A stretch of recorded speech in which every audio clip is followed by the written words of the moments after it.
Bonjour à toutes et à tous et bienvenue sur cette nouvelle webconférence organisée conjointement entre KCIS et Crédit Agricole SA. Je suis Cédric Renaud, le responsable front office matières premières agricoles de chez KCIS et je suis accompagné aujourd'hui de mes deux collègues, Xavier Casdan, bonjour Xavier. Bonjour Cédric. Expert grande culture chez Crédit Agricole SA et Pierre Salomero, bonjour Pierre. Bonjour Cédric, bonjour Xavier. Sales Trader chez KCIS Bank. Alors cette nouvelle webconférence est sur le thème classique, quel bilan à mi-campagne tant à l'export que sur le domestique. Et nous allons commencer tout de suite avec un point macro. Je laisse la parole donc à Pierre Salomero. Merci beaucoup. Bonjour à tous. Comme d'habitude, nous allons commencer avec une introduction macroéconomique. Peut-être pour vous sortir de votre marché, regarder plus globalement ce qui se passe en termes économiques, macroéconomiques, géopolitiques, faire un petit bilan sur l'année 2022 et évidemment avoir les perspectives pour 2023. Il faut d'abord savoir que 2022 a quand même connu deux grands chocs économiques. Il y a eu évidemment la guerre en Ukraine en février, mais aussi, et je pense que ça aura beaucoup d'importance pour 2023, la Chine et en fait sa politique de zéro Covid qui a bloqué l'économie chinoise pendant tout 2022. C'est quelque chose qui n'avait pas été forcément bien anticipé par les analystes, les économistes, mais qui a eu un réel impact et qui aura encore un impact en 2023. On va regarder donc la première slide où j'ai comparé à chaque fois l'Europe et les États-Unis pour les taux de croissance et les taux d'inflation. Je suis parti de 2019 pour faire un rappel, voilà, pour qu'on voit bien l'impact de la crise Covid. En 2022, les prévisions économiques pour les années qui vont suivre étaient très variables. Elles ont énormément changé durant l'année 2022 au fil des événements géopolitiques. Actuellement, les prévisions sont stables. Autant les organismes privés comme les banques ou les institutions financières que les institutions publiques, FMI, Banque mondiale, sont plus ou moins en ligne sur les perspectives 2023-2024. 2023 sera donc une année à croissance faible, surtout dans les pays développés, un peu moins dans les pays en développement. La Chine devrait être autour de 4%. Elle a été de croissance. Elle a été à 3,5% en 2022. Les objectifs du gouvernement chinois étaient de 5,5 pour 2022. Évidemment, ils ne seront pas atteints. Ils ne seront probablement pas atteints pour 2023 non plus. Et ça va être vraiment la Chine qui a, on va dire, le plus d'inconnus pour 2023. Nous repartirons sur des taux de croissance plus ou moins, pas plus classiques, mais on va dire un redémarrage de l'économie en 2024. Associé à ces taux de croissance, évidemment, il y a les taux d'inflation, qui ont eu clairement un pic en 2022. Lors des dernières webconférences, c'était vraiment le thème récurrent. Est-ce que nous avons atteint le pic de l'inflation ? Finalement, oui, il a été atteint aux États-Unis en juin 2022. Pour l'Europe, ça a été plus tard. Exactement, je crois que ça a été octobre-novembre. Et nous revenons vers les taux d'inflation plus proches de 2%, qui est l'objectif des banques centrales. Mais là encore, dans le milieu des économistes, il y a vraiment un vrai doute sur le fait que ce taux de 2% soit réellement atteint, et il y a une crainte que l'inflation reste au-dessus, 3-4%, en particulier à cause de l'inflation des salaires. L'inflation des salaires. On dit toujours que l'inflation des biens et des services va toujours revenir à la normale plus rapidement qu'en fait l'inflation des salaires. Cette dynamique des salaires, on la voit beaucoup aux États-Unis. Il y a quasiment, sur le marché de l'emploi, le marché de l'emploi américain est très tendu. Il y a plus même de 10 millions d'emplois non fournis aux États-Unis. Donc ça crée une tension sur le marché du travail, donc sur les salaires, qui n'est pas prêt de dégonfler. Tant que le marché ne sera pas rééquilibré.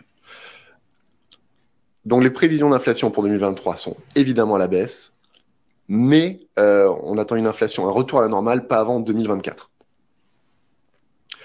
Dernière chose, je pense, qui est important à noter, si on compare l'économie mondiale aujourd'hui avec le pré-Covid, donc on va dire dernier trimestre 2019, l'économie, les niveaux de PIB sont revenus au-dessus du niveau pré-Covid. Je crois qu'on est à 2,5% de PIB supérieur par rapport à l'avant-Covid. Aux États-Unis, on est à 5% au-dessus. Mais on a quand même eu une période maintenant de 3 années où on était à zéro, quasiment. Nous allons faire un focus rapide sur l'inflation, qui est évidemment le cœur des préoccupations. Nous allons regarder en Europe, ça va nous concerner en Europe, évidemment encore pour 2023, même si les prévisions sont moins élevées. Alors, j'ai décomposé entre guillemets. Le premier graphique, c'est le graphique de l'inflation, donc depuis début de l'année 2021, qui est décomposé par, qui montre les différentes composantes de l'inflation. On voit que le premier composant qui a augmenté fortement, c'est les transports. Ça a tout simplement augmenté avec le prix du pétrole, qui montait avec ses perspectives de croissance très fortes. Les prix du pétrole ensuite sont passés au prix de l'énergie, le prix du gaz, de l'électricité et de toutes les sources énergétiques, qui maintenant sont la composante principale de l'inflation en Europe et qui vont l'être encore en 2023. Donc, il ne faut pas oublier que l'électricité en Europe, le prix de l'électricité se fixe sur la dernière unité d'électricité produite en Europe. Ce mécanisme global qui fait que maintenant le prix de l'électricité, on va dire, est complètement lié au prix du gaz, en fait, puisque c'est le gaz qui coûte le plus cher. Cette dynamique va rester en 2023, ce mécanisme européen va rester, je pense que les analystes sont tous d'accord là-dessus, et il va évidemment y avoir des nouveaux problèmes, mais voilà, des nouvelles hausses sur le gaz et l'électricité courant 2023, puisqu'il va falloir refaire les stocks de gaz pour l'hiver 2024.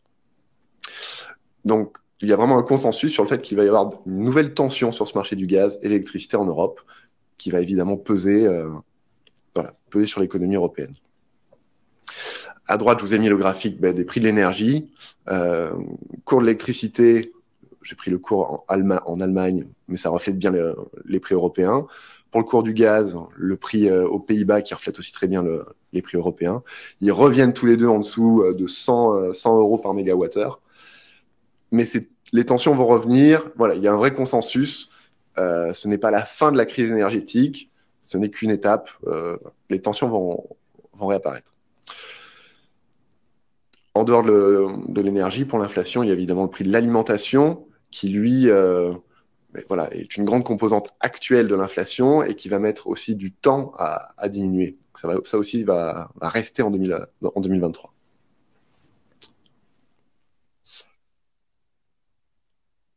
Autre point important, les taux d'intérêt qui ont énormément augmenté en 2022. J'imagine que vous tous, vous avez pu vous en rendre compte. J'imagine que ce soit pour les coûts de trésorerie ou tout autre financement.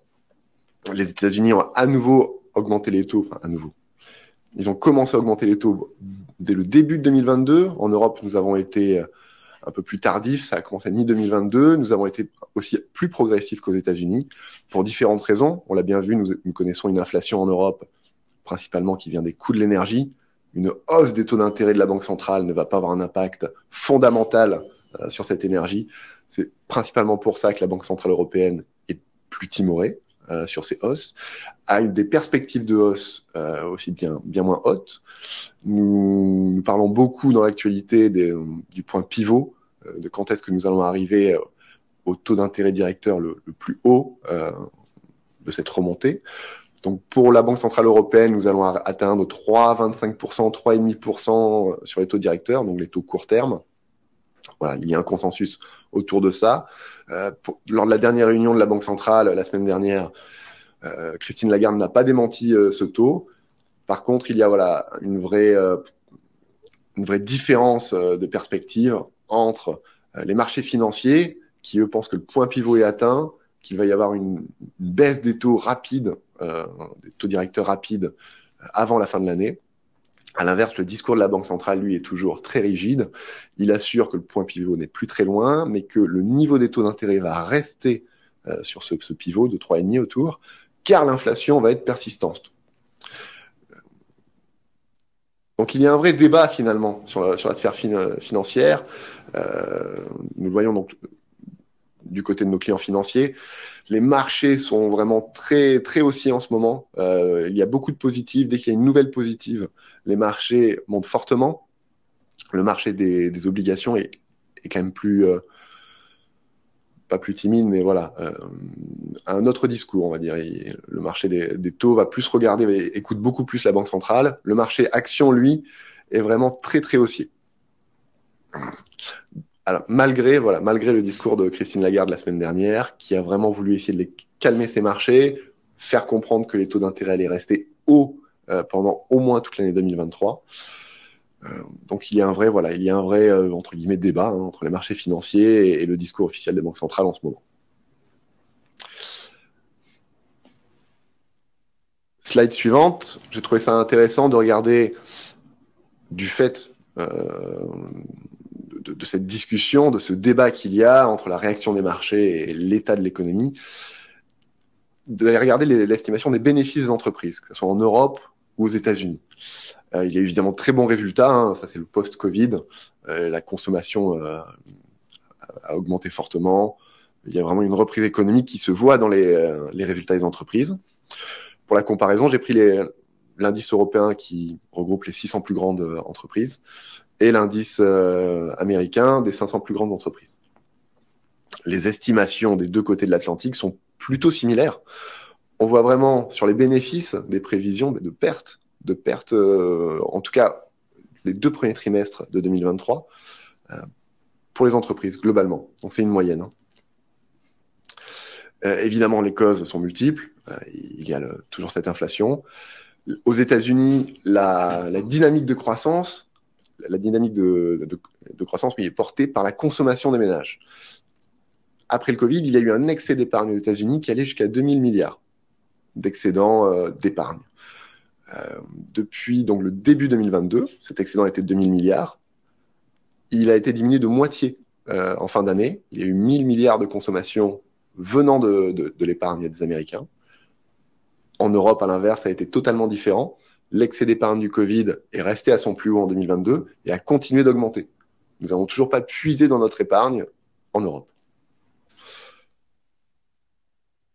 Dernier point pour cette introduction macroéconomique.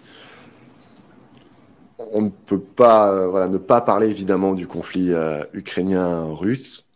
Ce sont les mêmes possibilités en fait qu'à la dernière webconférence, un scénario d'enlisement, d'intensification ou de négociation.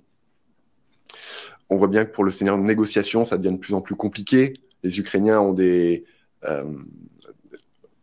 réclamations de plus en plus fortes au fur et à mesure que les crimes de guerre sont constatés. Donc, pour le moment, il n'y a pas vraiment une voie de négociation ou en tout cas une résolution qui est envisagée. L'enlisement, nous sommes dedans, clairement.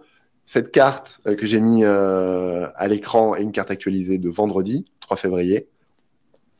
Les zones jaunes sont les zones qui ont été reconquises par les Ukrainiens.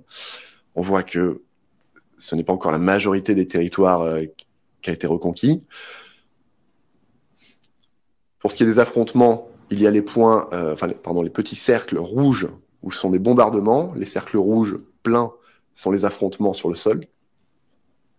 Donc la guerre est toujours très intense, mais plusieurs analystes prévoient en tout cas une intensification, évidemment. C'est clairement le scénario qui est envisagé pour ce début d'année. Une intensification principalement des deux côtés, de la part des Russes, où il y a c'est plus qu'une rumeur, mais voilà, les analystes attendent dans 2 ou 3 mois une intensification des combats de la part de la Russie et probablement des attaques plus vers l'Est. Côté ukrainien, on le voit, il y a une dynamique très intéressante et qui, je pense, va avoir beaucoup d'importance pour cette année. C'est la dynamique entre l'Ukraine et l'Europe, particulièrement. On voit bien que l'Europe monte en puissance dans l'aide apportée à l'Ukraine. Au début du conflit, la situation était très différente. Je crois que la première chose que l'Europe a envoyée en Ukraine, c'était des experts pour voir si les crimes de guerre n'étaient pas commis sur le champ de bataille. Ensuite, il y a eu l'étape où l'Europe a été d'accord pour envoyer des armes de défense à l'Ukraine. Maintenant, on voit bien que tous les projets d'envoi d'armes, de chars, même on parle d'avions, ne sont plus des armes uniquement défensives. Donc il y a une montée en puissance de l'aide européenne auprès de l'Ukraine, une montée en puissance de l'aide des États-Unis aussi à l'Ukraine. La semaine dernière, il y a eu un sommet Ukraine-Europe qui s'est déroulé en Ukraine, où le président du Conseil européen et la présidente de la Commission européenne étaient en Ukraine pour en fait discuter de l'intégration de l'Ukraine à l'Europe. C'est un sujet évidemment où le processus est en marche depuis juin 2022. Il ne sera pas complet avant 2 ou 3 ans. On peut remarquer quand même qu'il n'y a pas encore un vrai débat sur cette adhésion à l'Ukraine. Le débat est plus présent aux États-Unis, par exemple. Il est plus vif entre les politiques. Et je pense que voilà, dans cette dynamique, il ne faut pas perdre de vue que pour l'instant, les États-Unis ont un soutien total à l'Ukraine pour cette guerre. Mais les élections de 2025 arrivent. Il va commencer à y avoir plus d'agitation en 2024 aux États-Unis, voilà, sur la réélection de Joe Biden.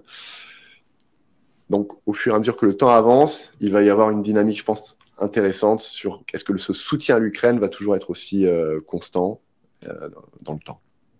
Voilà, je pense que c'est le plus important. Je termine cette introduction macroéconomique et je vous passe la main. Merci Pierre pour cette introduction macroéconomique et ce point politique. Je vais laisser la parole à Xavier pour attaquer sur les fondamentaux du blé avec un bilan, on va le voir, qui s'est fortement alourdi. À toi Xavier. Merci Cédric, merci Pierre. Donc effectivement, sans revenir sur ce qui s'est passé sur la partie hémisphère nord que nous avions abordé lors de la première webconférence d'octobre dernier, un tout petit zoom sur ce qui s'est passé sur le sud de l'hémisphère, donc avec deux informations importantes. La première, c'est bien entendu la production record que l'Australie a réalisée après la précédente récolte record 2021. Eh bien, pour le moment, les estimations portent autour de 38 millions de tonnes, voire certains experts sur place estiment qu'elle pourrait atteindre 42 millions de tonnes. Eh bien, l'Australie a bien profité effectivement du phénomène climatique de la Niña avec pendant toute le cycle végétatif, eh bien, des pluies plutôt généreuses entre guillemets qui ont permis de réaliser d'excellents rendements, voire peut-être d'avoir légèrement impacté la qualité de la production en constatant qu'il y a effectivement beaucoup a priori de blé fourragé.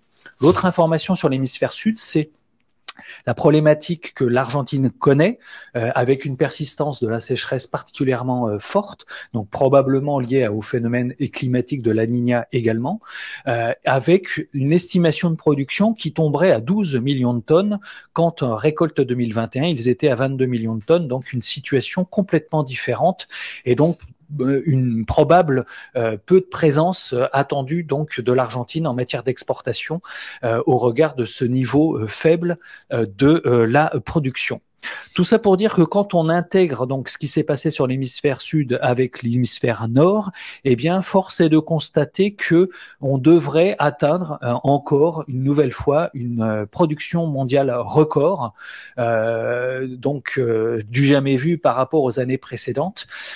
Donc une offre plutôt pléthorique, donc un alourdissement des marchés, d'autant plus qu'il y a effectivement quelques incertitudes sur la demande en lien avec ce que Pierre vient de nous évoquer et avec la problématique donc probable de ralentissement économique dans un certain nombre d'endroits sur la planète, qui s'explique par différentes raisons, mais aussi bien entendu par la hausse des coûts de l'énergie sur un certain nombre d'industries agroalimentaires ou de fabrication d'alimentation animale, donc qui utilisent bien entendu ces matières premières agricoles, qui fait que peut-être que la demande de ces industriels sera moins importante que les années précédentes, ou au moins avant les années du Covid. Et puis en matière d'exportation, effectivement, là aussi, d'échange, on peut se poser quelques questions sur la finalité et les besoins des différents pays dans ce cadre de cette économie fragilisée par la situation actuelle. Donc de ce fait, on s'attend effectivement à ce que les stocks fin de campagne soient plutôt révisés à la hausse.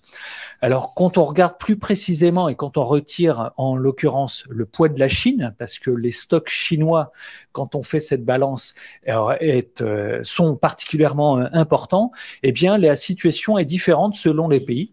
Effectivement, si on prend le cas de la Russie, avec la récolte record qu'ils ont atteint et le contexte de difficulté quand même de pouvoir sortir dans les meilleures conditions possibles le grain, eh bien tous les analystes s'attendent à ce que la Russie termine la campagne avec un stock haussier, en fin de campagne haussier, à la différence d'autres pays comme l'Europe, qui, elle, ayant connu une petite production, eh bien, devrait terminer plutôt avec une baisse des stocks. Quand on regarde quand même le poids des stocks des principaux pays exportateurs, ça reste quand même fragile, hein. Un ratio stock sur consommation entre 12 et 13%, ce qui reste quand même malgré tout fragile, même si, encore une fois, globalement, ça devrait plutôt être revu à la hausse. Alors justement, au regard de cette information, de ces fondamentaux, eh bien, les prix, effectivement, ont quand même bel et bien baissé quand on regarde les différentes échéances sur Euronext, hein, mars 2023, septembre 2023 et septembre 2024. On voit bien que depuis le début de la campagne 2022-2023, depuis juillet en quelque sorte, eh bien la situation a plutôt effectivement été baissière, ce qui est a priori somme toute logique au regard des fondamentaux, mais tout en restant quand même à des niveaux relativement hauts parce que on est toujours très très loin de la dernière échéance où les prix commençaient à augmenter, qui était octobre 2020 avec un prix autour de 200 € la tonne. Donc on en est toujours effectivement très très loin. On voit que depuis quelques jours, la baisse s'est plutôt estompée et on va rentrer dans une spirale, je dirais, d'incertitude parce que on s'approche mine de rien vers la fin du corridor, hein, qui devrait être normalement renouvelé après le 19 mars. Mais au regard de ce que nous a dit Pierre, on peut avoir effectivement beaucoup d'incertitudes sur la suite des événements si le conflit se durcit. J'attire également votre attention sur le fait que quand on regarde la valeur des échéances à moyen terme, elle reste toujours quand même plutôt élevée. Et ce qui probablement pourrait intéresser, bien entendu, un certain nombre de producteurs au regard de leurs coûts de production, même si les coûts d'intrants ont augmenté sensiblement, ça doit rester dans un certain nombre de régions effectivement des coûts plutôt intéressants ou plutôt des prix de vente plutôt intéressants pour pouvoir fixer au moins les prix pour pouvoir payer par exemple les coûts des engrais en l'occurrence. Ces phénomènes de hausse et de baisse des prix, ils sont amplifiés bien entendu par le poids que représentent les fonds spéculatifs présents sur le marché d'Euronext et en particulier sur le blé. Force est de constater que il y a eu une grande différence du poids que ces fonds représentent. Quand on regarde en 2018, ces fonds représentaient pratiquement 20% des lots. 2022, ils sont pratiquement montés à 50%. Donc, pour vous montrer le phénomène d'importance qui pèse sur le marché et sur les prix et sur la nervosité du marché, à la hausse comme à la baisse. 2022, tout début 2020, ils ont surtout été présents et en étant en position nette acheteuse pendant très très très longtemps pour donc amplifier plutôt les phénomènes de prix à la hausse. Et puis depuis le mois de novembre, eh bien leur position a changé de configuration pour être aujourd'hui en position nette vendeuse et donc qui tire un peu plus les prix effectivement par rapport à la baisse, sauf que depuis quelques semaines, on voit qu'il y a un certain stabilité entre guillemets en termes de prix au regard des futures incertitudes. Quand on regarde maintenant les utilisations du blé français, hein, avec une petite production, pour rappel, 33,7 millions de tonnes, c'est légèrement inférieur à la moyenne quinquennale. Pour constater en termes d'utilisation, ce que vous pouvez avoir en dessous des traits pointillés noirs, c'est-à-dire les utilisations domestiques, eh bien on constate, au regard de ce que nous évoque le dernier conseil spécialisé des céréales de France Agrimaire, que pour pour la panification, pour la biscuiterie, pâtisserie, pour l'amidonnerie et pour bien entendu également la fabrication d'alimentation animale, tous les besoins sont révisés à la baisse. Alors c'est des légères baisses, même peut-être un petit peu plus importantes pour l'alimentation animale au regard du contexte de crise de l'élevage avec la grippe aviaire par exemple et le phénomène de décapitalisation qui se poursuit. Eh bien toutes les utilisations sont quand même plutôt révisées à la baisse. Donc on voit qu'il y a un certain attentisme aussi des opérateurs industriels, notamment français, voire de l'Union européenne, parce que ce qu'on prévoit en termes d'exportation vers les pays de l'UE sont aussi révisés à la baisse. On voit effectivement qu'il y a cette période d'attentisme, la prise en compte des coûts énergétiques particulièrement importante qui fait qu'il y a encore une fois cette position d'attentisme. Donc le seul, je dirais, débouché important malgré le fait que nous ayons finalement un petit disponible exportable, eh bien fait que ce sont les exportations vers les pays tiers qui ont vraiment boosté l'activité. Quand on regarde justement ce qui s'est passé en début de campagne, sur les mois de juillet, août, septembre et octobre, en matière d'exécution, on a connu des records d'exécution du jamais vu par rapport aux années précédentes. On a profité, bien entendu, en début de campagne, de l'absence de la Russie et de l'Ukraine pour des raisons logistiques compréhensibles au regard du conflit, encore une fois. Et on a profité aussi d'une parité euro-dollar qui était plutôt favorable en début de campagne, ce qui est beaucoup moins vrai aujourd'hui. Pour le coup, on l'est beaucoup moins présent et très concurrencé par les offres et les origines russes en particulier. Les destinations vers lesquelles nous avons pu exporter, c'est surtout le Maroc qui... Et c'est pas forcément comme ça les années précédentes.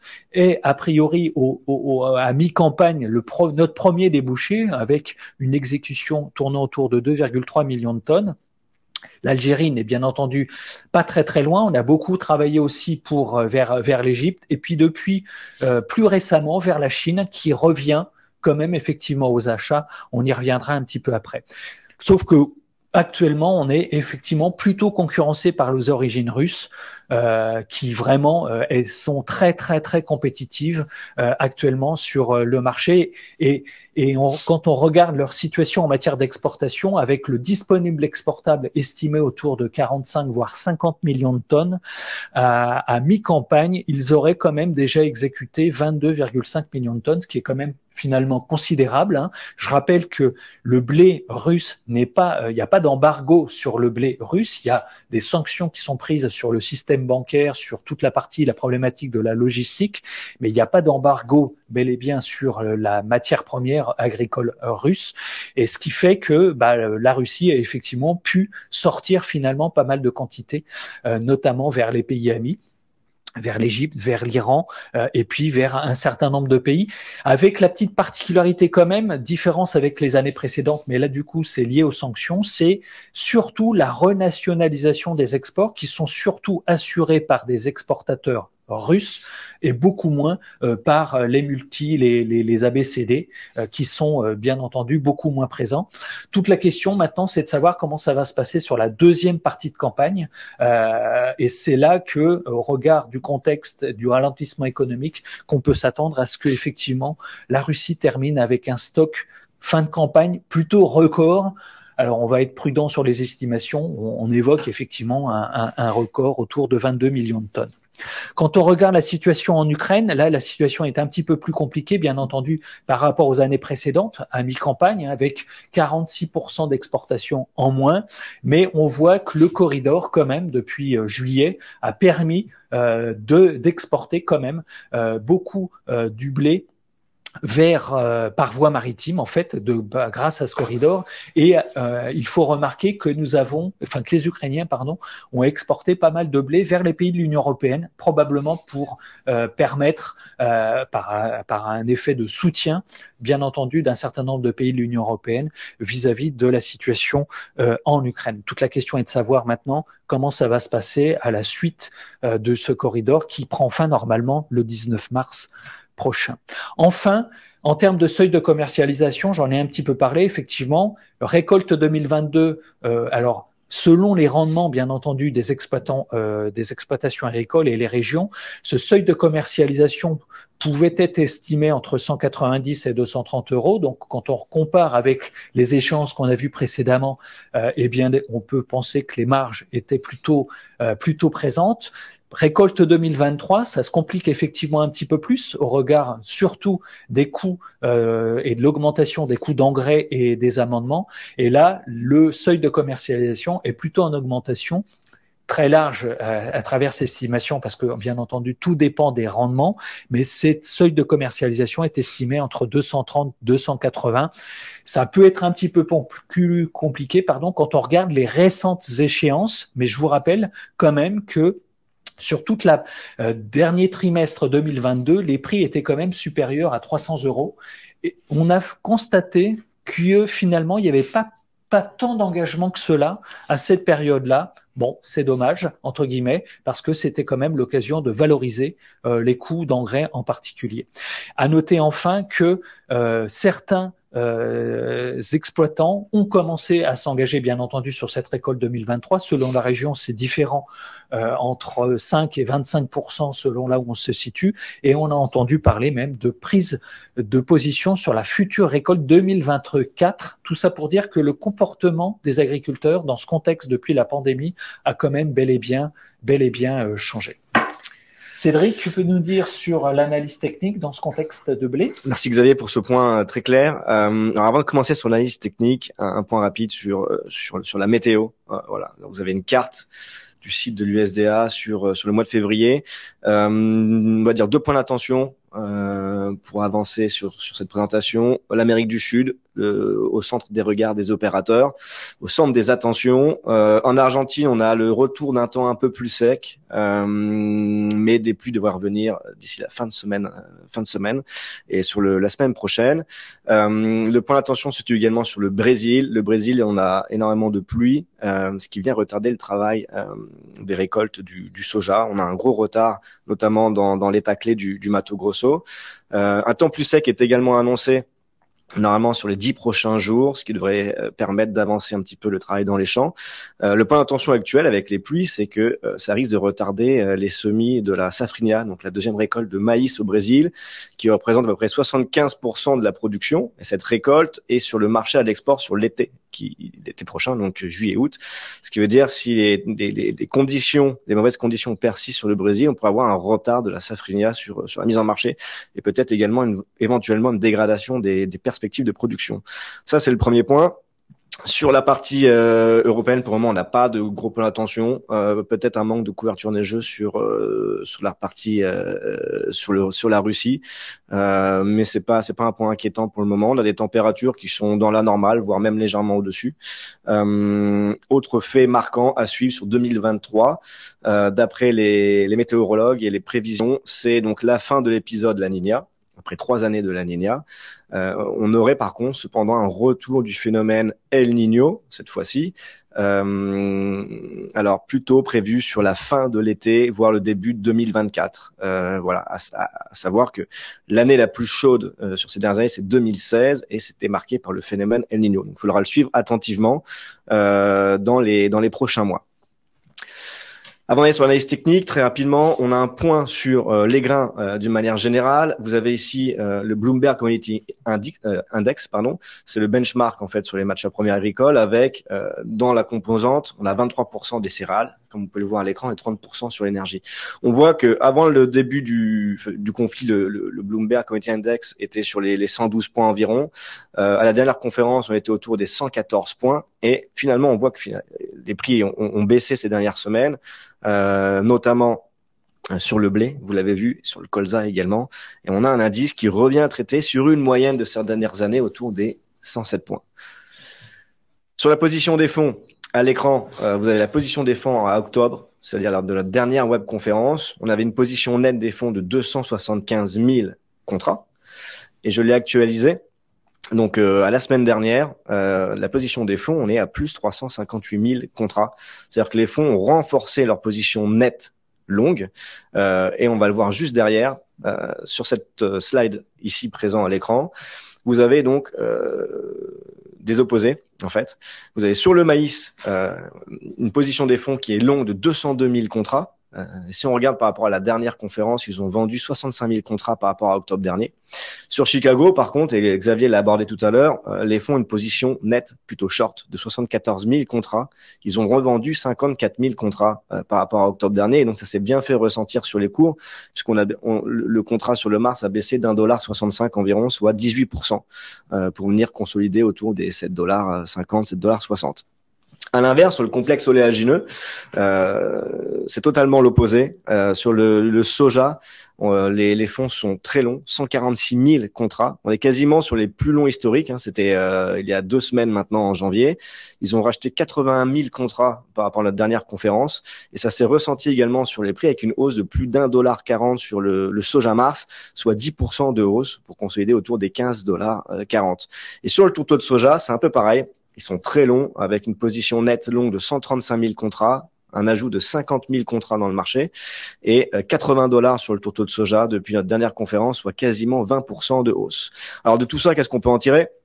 On voit bien que sur le soja, la situation Amérique du Sud, j'ai envie de dire, préoccupe les fonds qui sont aujourd'hui très longs. Ça s'est ressenti sur le marché, le tourteau également. Et sur le wheat, on a vu que finalement, avec un bilan qui est un peu plus lourd, les fonds ont aujourd'hui une position nette vendeuse. Est-ce qu'on peut avoir un retour sous les 100 000 autres positions net short? Peut-être. C'est possible avec un mois de février qui est plutôt baissier sur les grains et sur le blé et le wheat. Du côté de l'analyse technique, qu'est-ce qu'on peut en attendre? Eh ben en fait, c'est assez simple. Xavier l'a abordé, Pierre également. On a de la géopolitique et de la météo. Donc, c'est deux facteurs d'incertitude qui vont être à suivre d'ici la fin du mois de février et le début du mois de mars. Vous pouvez voir à l'écran donc un graphique en périodicité en semaine. Donc, chaque bougie égale une semaine. On voit bien que le blé évolue, le blé matif sur le contrat mars 2023 évolue dans un large canal baissier.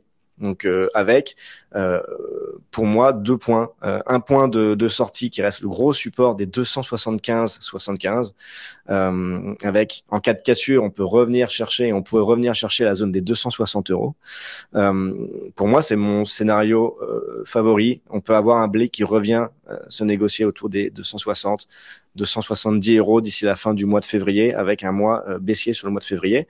À l'inverse, vous avez en cas de retour au-dessus du gap laissé ouvert 293,75, 295 €, on aurait un point de sortie par le haut, un point de sortie du canal haussier et éventuellement une consolidation haussière. Pour le moment, on est plutôt sur une consolidation haussière qu'on observe, c'est sur ce début de semaine. Mais voilà, sur le mois de février, j'aurais plutôt un contrat qui viendrait pricer un équilibre plutôt lourd, des stocks plutôt lourds jusqu'au mois de février. Et ensuite, le mois de mars, comme à son habitude, il y a beaucoup d'incertitudes. On l'a vu géopolitique, mais également une prime météo qui pourrait revenir, du weather market qui pourrait faire remonter un peu les cours. Sur le graphique que vous avez à l'écran, sur le mois de mars 2023, toujours sur le blé, vous avez une périodicité mensuelle. C'est toujours important de prendre du recul et de voir dans la dynamique dans laquelle évolue le blé. Sur cette périodicité-là, on voit que finalement le contrat blé, le blé sur le matif enchaîne donc 4 mois consécutifs à la baisse. Le mois de février est d'un point de vue saisonnalité plutôt baissier. Donc, on pourrait avoir ce 5e mois en ligne de mire et une 5e mois d'affilée en baisse. Alors là, la zone des 260 € reste possible sur la partie technique. Voilà, à noter quand même que vous avez la moyenne mobile à 24 mois, donc c'est la moyenne mobile à 2 ans, 280,25 € qui était testée en tout début de semaine. En cas de rupture de ce point, ça validerait totalement le scénario baissier. Sur le wheat, qu'est-ce qu'on a? On a un blé américain qui est, on va dire, peu compétitif sur la scène internationale. On a toujours une situation mondiale qui est incertaine, mais, et vous l'avez vu, on a une pression des fonds sur le cours et on le voit graphiquement, puisque pareil sur le graphique en périodicité semaine, weekly, le wheat sur le contrat mars 2023 évolue dans son canal baissier. On voit quand même la bougie de la semaine dernière, elle est totalement indécise. On a une bougie qui marque en fait totalement l'indécision des opérateurs, une tentative de sortie par le haut de ce canal. Donc cette semaine va être importante, mais attention, si on a vraiment cette rupture des 7 $, on pourrait avoir un scénario également baissier et un retour sur la zone des 6,50 $, 6,70 $. Donc également plutôt baissier. Et sur la saisonnalité sur le wheat, elle est plutôt baissière également sur le mois de février.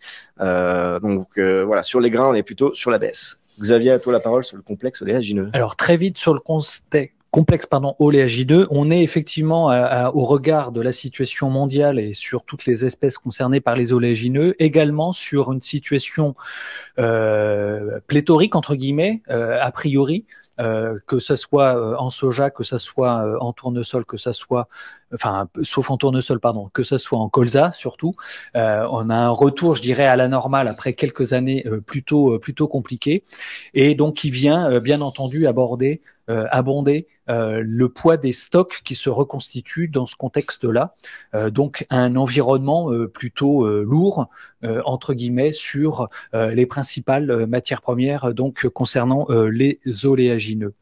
En matière d'utilisation, là aussi, force est de constater que les utilisations sont vigoureuses, avec des mandats d'incorporation dans un certain nombre de zones qui sont vraiment revus à l'augmentation, avec des des besoins de fabrication, notamment donc des biocarburants sur l'ensemble de la planète de façon plutôt importante, et qui permet effectivement de valoriser les différentes matières oléagineuses pour répondre favorablement à l'ensemble de ces différents besoins qui sont effectivement, encore une fois, plutôt en hausse constante.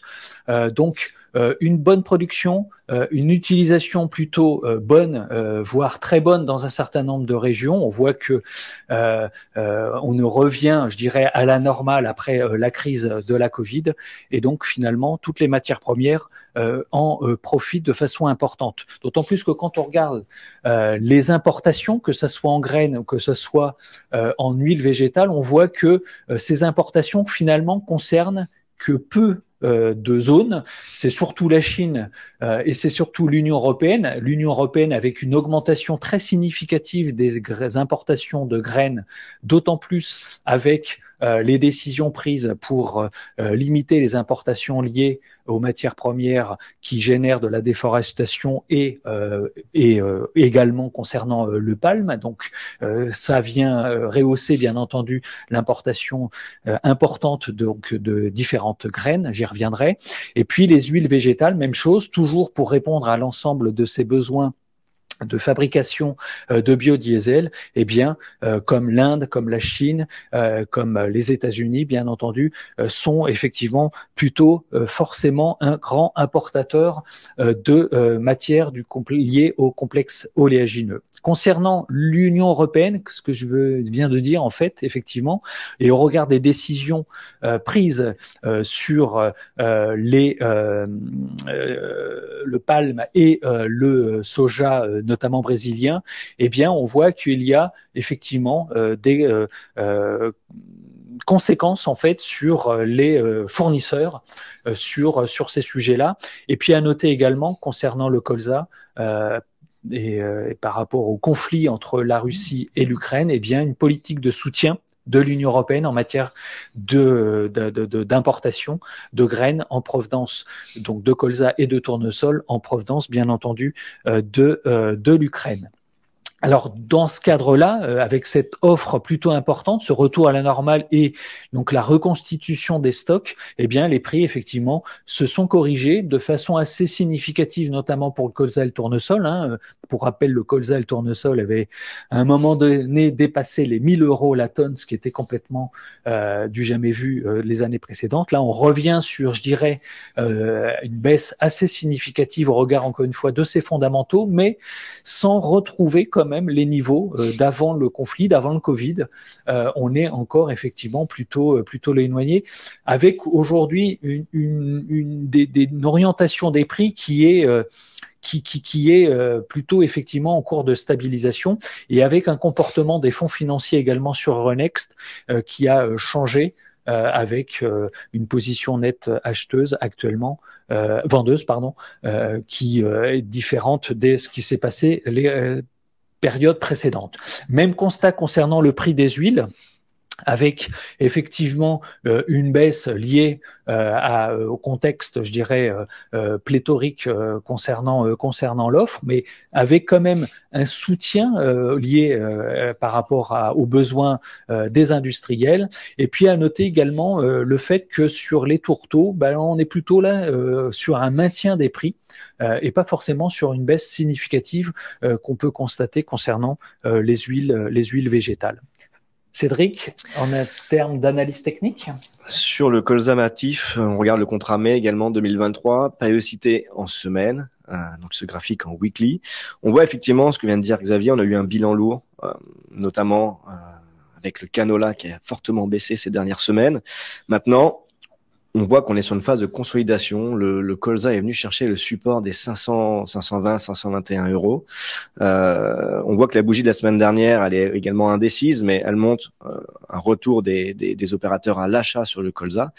À l'inverse du blé, je pense que le colza peut reprendre un peu son élan avec en soutien donc le soja américain et le tourteau de soja, même si la hausse est fragile. Alors la hausse est fragile, pourquoi? Parce qu'effectivement, on a un retard sur la récolte de soja, notamment au Brésil, avec ces pluies, donc un retard de travail des champs qui peut justement venir tenir cette position des fonds longs sur Chicago et alimenter du coup la hausse sur le cours du colza. Maintenant, on a des perspectives très importantes sur cet hémisphère sud en termes de production. À partir du moment où les chantiers récoltes vont avancer, on devrait retrouver une certaine pression sur les cours. Pour le moment, on a un rebond technique attendu. L'objectif, c'est éventuellement un retour sur les soit 575 €. Alors, au-delà de ça, ce qu'on a remarqué chez KCI, c'est qu'il y a eu très peu d'opérateurs qui sont venus marquer de la couverture sur le colza. Donc, il y a encore énormément à fixer. Donc, l'idée, c'est éventuellement dans cette hausse en profiter pour peut-être avancer sur les couvertures, parce que derrière, avec cette pression récolte, on pourrait quand même avoir un marché du colza qui revient sur des prix un peu plus entre guillemets normaux dans l'observation. Sur la partie technique, encore une fois, très rapidement, oui, je vous ai mis un graphique qui montre l'analyse entre le colza et le canola. Et selon nous, on a un colza européen qui est aujourd'hui très bon marché par rapport au canola canadien. On a un spread qui est proche des 30 € de différence entre le prix du colza observé sur le matif et le prix du canola observé sur l'ice. Et du coup, je me suis amusé à regarder quelle était la moyenne mobile sur les 2 dernières années sur ce spread. On est plutôt autour des 5 €. Donc, est-ce qu'on peut avoir un retour des acheteurs sur du colza? À mon sens, oui, au moins sur le plan technique, au moins sur le plan financier, et ce serait assez cohérent avec la position des fonds sur le colza matif. On voit que les fonds rachètent un peu de position short sur ces points entre guillemets bas touchés ces dernières semaines. Sur le soja mars, on a une situation un petit peu identique, encore une fois, avec ces incertitudes sur l'Amérique du Sud, mais attention à la position des fonds. Alors pourquoi ? On a 2 points à analyser. Tout d'abord, on retrouve une bonne dynamique soja américain, notamment à destination de la Chine, et puis les retards au Brésil, je vous l'ai dit tout à l'heure, qui soutiennent ces cours. Maintenant, avec cette pression récolte et cette position très longue de la part des fonds, à un moment donné, on peut avoir un ajustement à la baisse, et ce point viendrait du coup valider une pression baissière sur les cours. Alors non pas sur le court terme, c'est-à-dire le mois de février, je m'attends plutôt à une poursuite de la hausse du soja, avec une belle dynamique retrouvée sur les 4 dernières semaines. Donc on peut avoir une poursuite de la hausse, mais derrière un mois de mars ou avril plutôt, un retour du soja sur la zone des 13 $ pour retrouver un équilibre prix sur perspective de production. Voilà, donc plutôt haussier court terme jusqu'à fin mars, début avril, et ensuite un retour de la pression des vendeurs sur ce contrat-là. On va poursuivre sur le maïs, Xavier. Alors, à la différence donc du complexe des oléagineux et du blé, on est dans un contexte maïs un petit peu différent, avec effectivement, pour rappel, quand on regarde la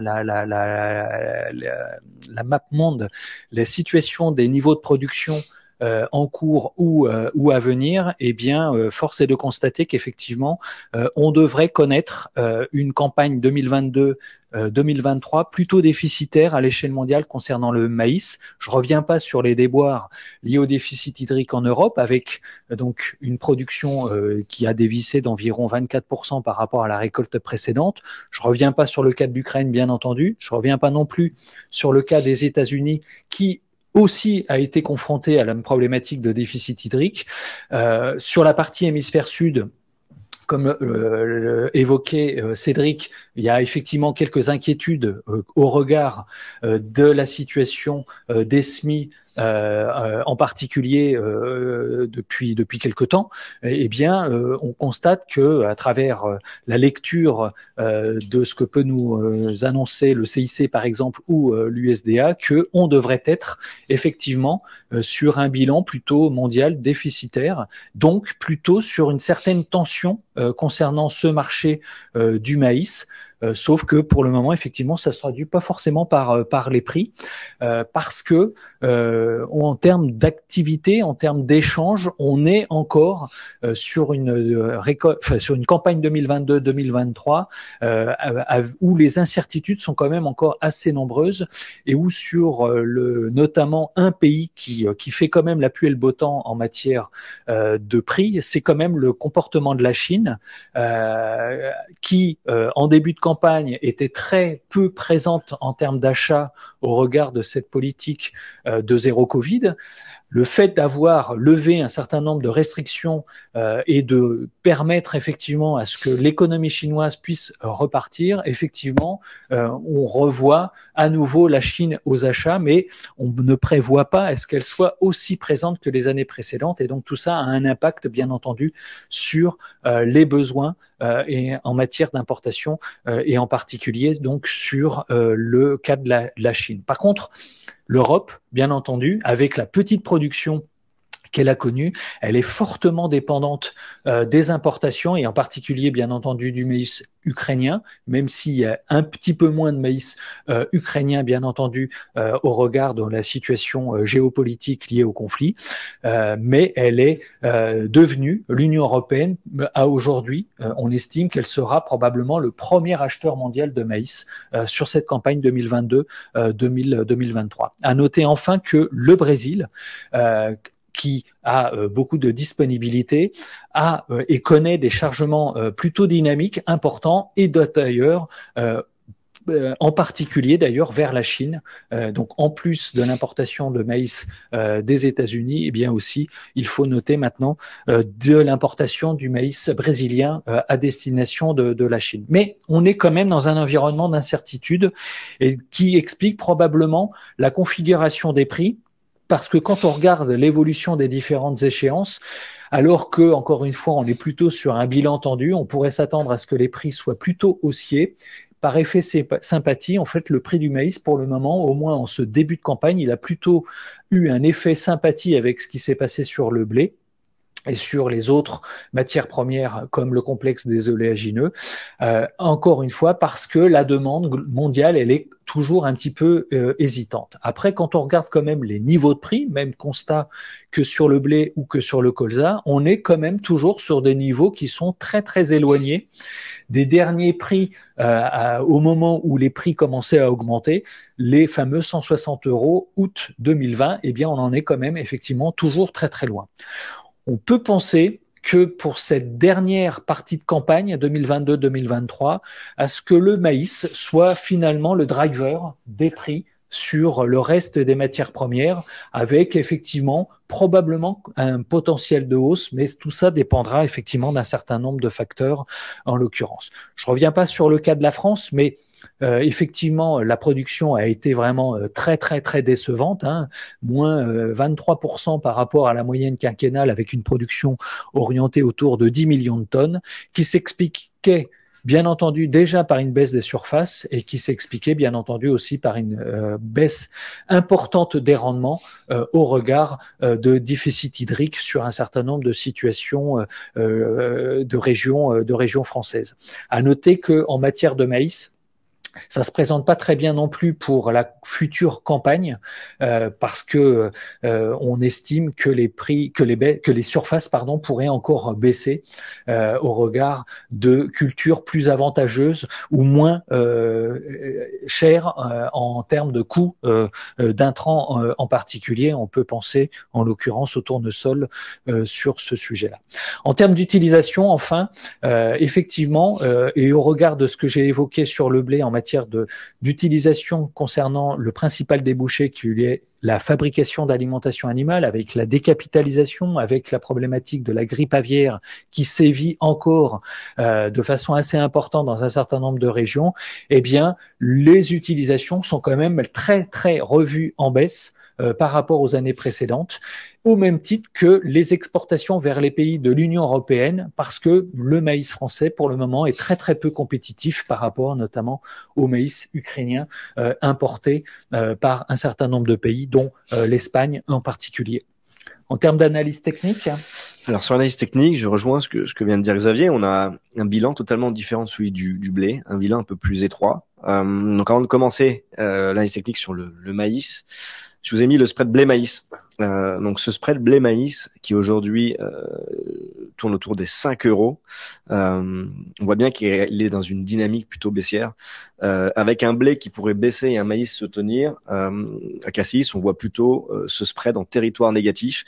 Alors, est-ce qu'il pourrait revenir sur la zone des moins 10 €? C'est une possibilité en tout cas. Et on voit beaucoup d'opérateurs qui sont en train qui ont déjà commencé à vendre ce spread depuis un moment. Donc, c'est-à-dire qu'ils parient sur une baisse plus rapide du blé par rapport au maïs. Sur le maïs, Matif mars 2023, toujours sur une périodicité donc en semaine hebdomadaire. On a donc cette fermeté du maïs. Les opérateurs sont tournés sur les conditions météo en Argentine et au Brésil. On voit toutefois que le maïs évolue dans un canal plutôt baissier. On est proche de la moyenne mobile, donc 104 semaines, 2 ans. Donc le contrat est en train de consolider sur la moyenne mobile à 2 ans actuellement. En cas de passage au-dessus des 283, 285 euros, on pourrait avoir un contrat maïs qui se tient sur ces prix-là en consolidation. Ensuite, quid des fondamentaux derrière, après le court terme? Il faudra regarder la situation plutôt Amérique du Sud, mais pour le moment, on voit plutôt une consolidation haussière du maïs par rapport au blé, et donc un spread blé-maïs qui reviendrait en territoire négatif. Sur le corn, en revanche, sur Chicago, plusieurs choses. Les exportations sont à la traîne, mais on voit quand même, et on l'a vu ces dernières semaines, que le maïs américain redevient compétitif sur la scène internationale. On a également des marges d'éthanol qui sont plus haut depuis 9 ans, depuis 2014. Donc la reconstitution de ces marges également pourrait tenir le corn sur le contrat mars 2023. Et graphiquement, on voit que le corn lui évolue dans un canal plutôt haussier, et on pourrait avoir un retour au-dessus des $7,25, $7,50 peut-être sur le maïs américain. Ensuite, il faudra analyser, comme l'a dit Xavier, quel est l'impact de la demande chinoise. En tout cas, on peut avoir au moins jusqu'au mois de mars, voire fin mars, début avril, une hausse attendue sur le corn, qui serait en lien avec la position des fonds actuels sur le corn Chicago. Ensuite, voilà, il faudra redistribuer les cartes, et peut-être que l'Amérique du Sud pourrait peser derrière sur les prix. On va passer sur les conclusions. Alors les conclusions très vite. On va pas. Tu en as déjà évoqué là. Donc la situation maintenant, ce qui va être important de plus en plus, c'est le weather market récolte 2023, avec au niveau de l'Europe peu d'inquiétudes concernant le blé. Alors on parle quand même concernant la Russie d'une vague de froid, notamment vers les Sibéries, là où de plus en plus le blé d'hiver s'est installé. À suivre. Oui. Effectivement, il n'y a pas forcément de grosse inquiétude plus que ça pour le moment, mais à suivre de près. Donc globalement, plutôt une situation plutôt favorable en matière de production. Une petite point d'alerte quand même sur la situation française, avec la problématique de rechargement des nappes phréatiques qui n'est pas du tout présente par le manque de pluie dans un certain nombre de régions. Et donc à suivre également, ça pourrait être quand même encore un sujet pour les récoltes futures 2023 au regard de cette situation des nappes phréatiques. Enfin, en matière de semis, de surface, à noter une augmentation légère des surfaces de blé et d'orge. Par contre, la dégringolade concernant a priori toujours le blé dur, avec une surface en baisse estimée de moins 4%, voire Stratégie Grain évoque également moins 7%. Donc c'est quand même une filière qui est devenue toujours un petit peu compliquée.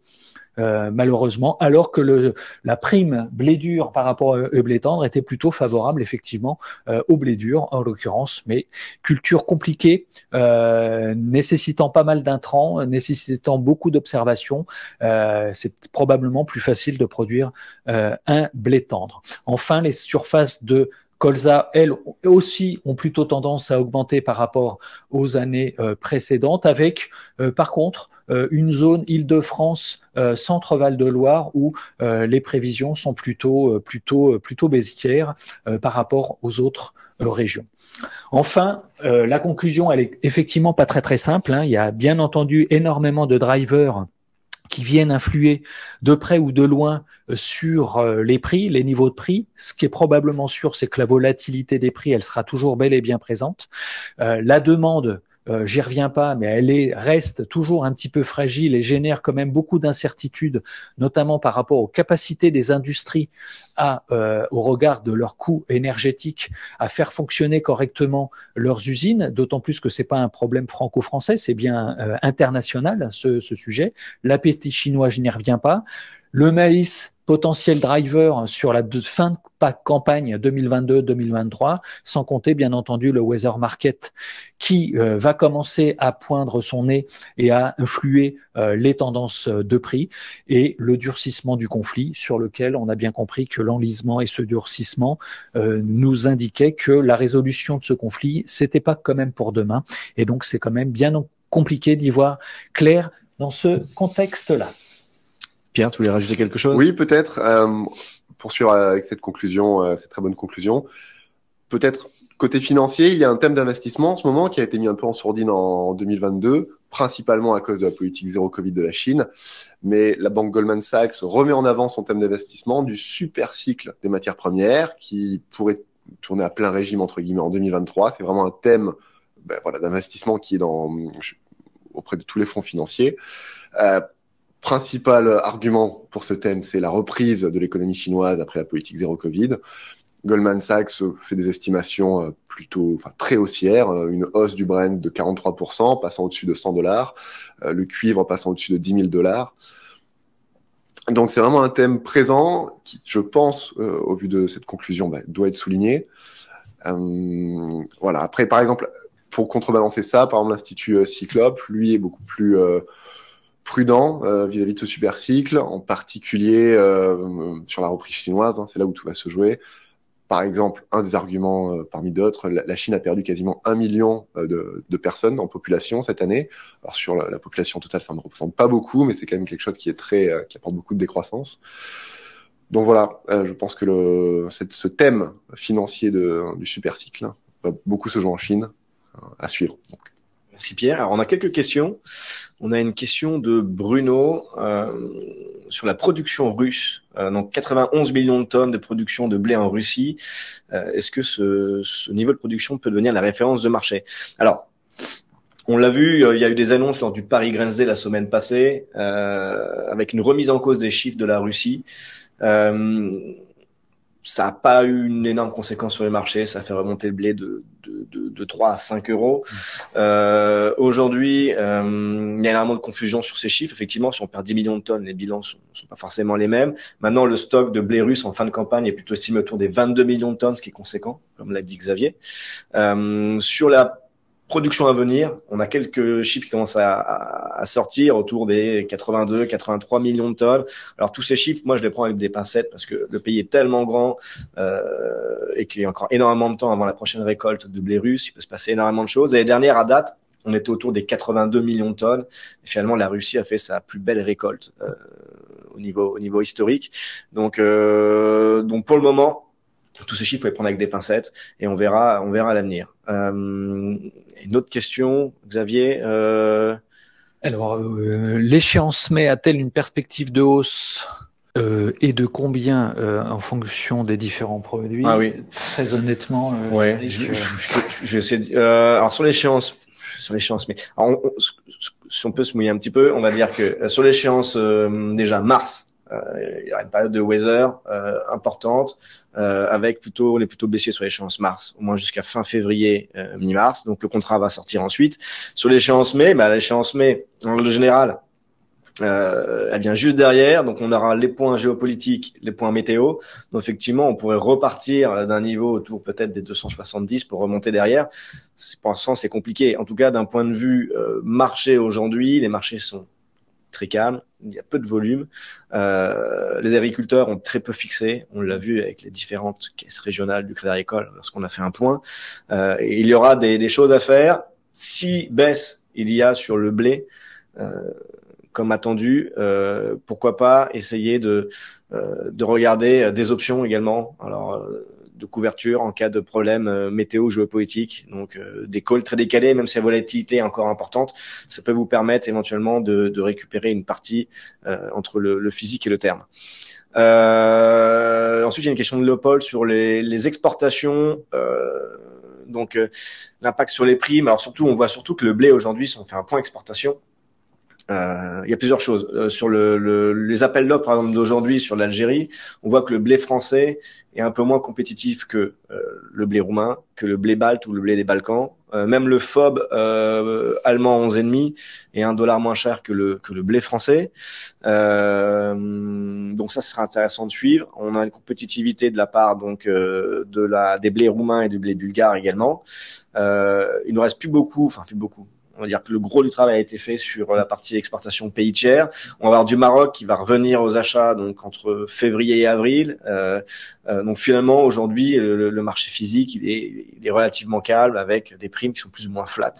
Et on le voit sur le marché du matif. Sachant que je peux rajouter à la différence des années précédentes, en fait, sur cette campagne 2022-2023, on a surtout été présent en début de campagne en matière d'exportation vers les pays tiers, alors que en règle générale, on était plutôt présent en fin de campagne. Donc c'est aussi une petite différence. On a profité probablement effectivement de l'absence au moment des récoltes en lien avec les problématiques de logistique en Russie et en Ukraine, de pouvoir effectivement être présent pour répondre favorablement à l'ensemble des besoins à ce moment-là.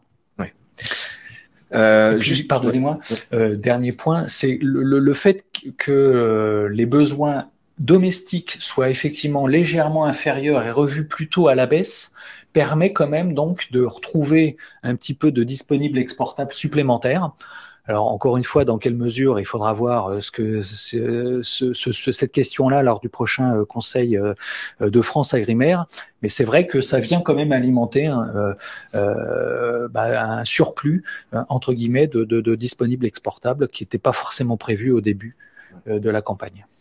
Alors, il y a une dernière question, enfin, il y en a d'autres. Je répondrai par mail, parce qu'on est un peu pris par le temps également. Il y a une question de Clara sur la part que les fonds représentent sur le matif. Alors, Xavier, tout à l'heure, a montré donc une infographie assez récente avec à peu près 48% des fonds financiers sur le matif désormais. Ce que je vais faire, Clara, c'est je vais regarder la prochaine publication du rapport du COT Euronext qui va être publié donc mercredi, et je vous enverrai tout ça avec une mise à jour des fonds sur le matif et le pourcentage des positions short et net en global. Juste une dernière chose, si je peux préciser, c'est effectivement les couvertures des agriculteurs sont pas très avancés par rapport à la moyenne de ces dernières années.